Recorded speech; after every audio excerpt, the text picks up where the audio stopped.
what happens now to Ginebra? I mean, I can't help but think that you know, tinamaan din sila ng misfortune, with the import situation. Okay, so what happens to Josh Powell? I think he's out of the country by now. Oh, by now? Yeah. By now, or either right now or maybe tonight. Kasi that was what they were saying yesterday. Mga nakuha nating insider information doon na before the game, alam na niyang kinukuha siya ng Houston for a contract. So, nagsabi na yata, or ewan ko kung kanino siya nagsabi doon. And you saw naman, no effort whatsoever. He grabbed a couple of rebounds na hindi man lang tumatalon. Could you blame him for like really being careful? I guess, eto na lang if his own teammates understand the situation, Okay, you saw it on Twitter. Yeah. Guys like Greg Slaughter, lahat sila talagang thank you for, ganun, one of the nicest guys, they were saying. Personally though, may contract Yeah. May contract And you're with this team right now. Yeah, I agree with Pero you. at least, kung nagsabi naman talaga, at least nagsabi, hindi siya tinanggal dahil ayaw na niya maglaro. Nagsabi siya na, sandali, pepetics muna ako dahil baka mapilay pa. And yun, may kontrata, laki nun Even if you get a really short contract, laki nun, and it adds to the pension. If I'm not mistaken, it adds a year to your tenure in the NBA. Here's the thing though, has there been like a player talaga na lahat ng teammates would gang up on him on Twitter and say, you're such a meh, Inisip ko rin yan Di ba si Benga?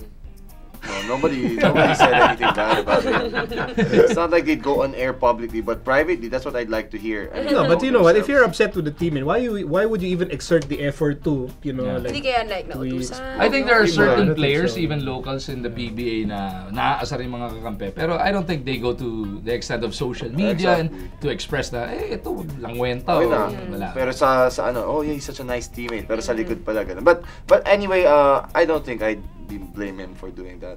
Kasi, I mean, I understand that this is really a business for them. It's their career, it's their life. And But sa akin, disrespect yun. Not even just for Ginebra. To the PBA. ayun lang. I don't like it na nagpetik siya sa PBA. Maybe he had a clause. Kasi I know, I mean, previous yeah. experience with some imports na anytime you get called for the NBA, okay? That comes first. That comes Yeah, first. yeah. talaga kasi You're released right Yeah, away. and I think for all basketball players, if basta pag NBA, if you have any sort of awareness about the NBA, you do understand that for the imports, that's the dream. Yes. Yeah. And it's Even for the local side. Oh, yeah, but and it's hard to sort of like, I don't care kung dream mo yan. Yeah. Diba? Sama lang kasi ng timing. Yun There lang. was 2 Eh, weeks hindi off. na There was lang. 2 weeks off. Yeah, pero biglaan talaga yan. blame the Rockets. No, but Blame na lang. Si Dwight na naman may kasalanan yan. Dwight kasi tagal lang ankle mo Yeah, eh. Dwight na naman, no? No, just to make it clear, I don't think he gets to play on the playoff. Yeah, in the playoffs. probably, I don't think. You're not gonna get on the playoff roster kasi you need to be there. I think last 18 or 20 games. There's a certain number of games that you need to have played in order to get on the playoff roster. Okay, but for the primary concern of Ginebra fans is what happens now to their team. They're on a slide, and then they lose their import. And then who's coming in? From what we've heard or what we've read, Gabe Freeman daw. One of the choices na lumutang ng even before Josh Powell, lumutang na yung pangalan ni Gabe Freeman. Now they say it's a Monday, no? Wednesday morning he's flying in. If they're gonna fly somebody in, it's gotta be tomorrow, Tuesday, or Wednesday very early in the morning because half Wednesday, day ang next game. gobyerno. Oh Half my day ang gosh, gobyerno, that's Holy Wednesday, half day right. ang gab. If he doesn't secure a license by Wednesday, or until magsara yung office half day or mag full day or magpa-special session ka, next game is Sunday. There's no office Thursday, Friday, Saturday. So gagawin nila ng paraan. And if Hindi ba Ginebra kaya? doesn't win that Sunday game, they are definitely going to be number 8. Hindi ba nila kaya The gawan face ng talking paraan next. yun? You know, these, I don't know. Then si Kirk Long, pwede maging import. Or sila ba na dito? Sudan Daniel. Si Norman Black nandito. Busy yung Titan, huwag siya guluhin. Sila ba? Ay, Really daw access Actually- muna sa Titan. Actually, kung yung Daddy. kunwari, no, unsolicited advice. Oh. Ikuha na ng lisensya, like guys like Sudan Daniel, just in case hindi umabot ng Si Wednesday. Cornley, andito mo ba si Cornley? Charles Mami. Yung mga natanggal Mami. sa UAP, Ingrid Sema. Oh yeah. Well, but okay, you know what? We're kind of Steve laughing. Martin. No, we're kind of laughing about it, pero I feel for the Ginebra fans. Yeah. You know, yung game Grabe. kagabi. I mean, you have to feel for them kasi they're watching the game and then they can see, oh, yung input walang effort. And then Oo, no. they learn later on, kaya pala. Kaya But pala. still, doesn't remove the fact that okay, that team it's sort of in trouble because yun nga, they can slide down to number 8 and then you face Talk and text. Talk and text. Diba? That's tough. What is okay? And the import was the last straw. Why was We're it? not gonna say na Oh.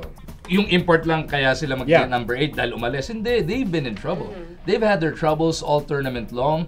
They've had their problems rebounding. They've had their problems. Ano sabi ni Mark, Kagiwa, puro papogi. Yeah. They've had their issues and eto na yung breaking point siguro. I Buti feel- na lang qualified na sila. Exactly. I feel the fans nga. They're having such a bad season by their standards. And then itong import, when's the last time we've seen something like this na, as in ayaw maglaro na, sana di na lang siya nag-suit up, di ba? Or whatever. No, but now we know why. Now we know why. May context. Sana na nga hindi na lang siya may naglaro or con- something. Maybe they'd have a better chance all Filipino from the get-go. I don't know when they found out. They were talking about another guy, nabasa ko yung Emmet. Mm. And the guy's 6'5", Yeah, which he's a scorer. and which would be perfect for the third conference. Whatever happens the second conference, at least you have time to gel with the team. Na. I don't know what they're gonna do right now. You know, Susie, the reason why we feel for Ginebra fans is in the Philippine Cup, pataas na eh. Yes. Di ba yung tumataas na yung aspirations and expectations, and then you know, from the semis and up to this day, it's been such a trying experience for them. I agree, but you know what? If you try to find a bright side sa nangyari, kagabi, their locals wouldn't quit. As in, nakita ko talaga na they really, really wanted to win. Si Barakael, Barakael had his moments. Yeah, he did. So, Greg if Slaughter I were- all game yes. long, grabe. Slaughter was amazing yesterday. If I were a fan, malulungkot ako, pero if try ko na lang na to make myself feel better, at least the locals did not give up. They could have because ang laki ng lamang coming into the fourth, pero talagang lumalaban sila. Okay, so let's try and reinforce itong bright side for Ginebra. For all the Ginebra fans watching us, number one, as you mentioned, they're in. Yeah. Because Global Port beat Barako, Barako ends at 2-7.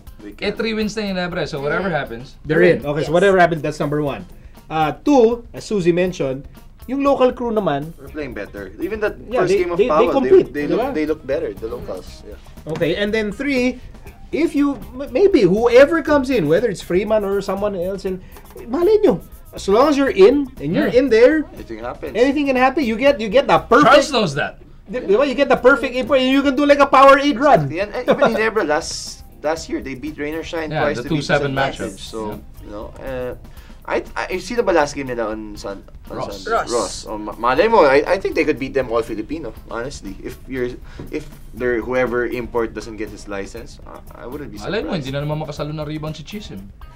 Talo nga Ross. That was so weird. Talo Ross sa token text. Right? That was Right? so weird. Hindi, nasalo naman niya. Palabas. Gusto kaya na block eh. dribble niya eh. Gusto niya na block. Anyway, so, we're talking about Ginebra. So, you know, I think so long as your team is in the playoffs, You're in the hunt. you're in the hunt, anything can happen. Anything can happen.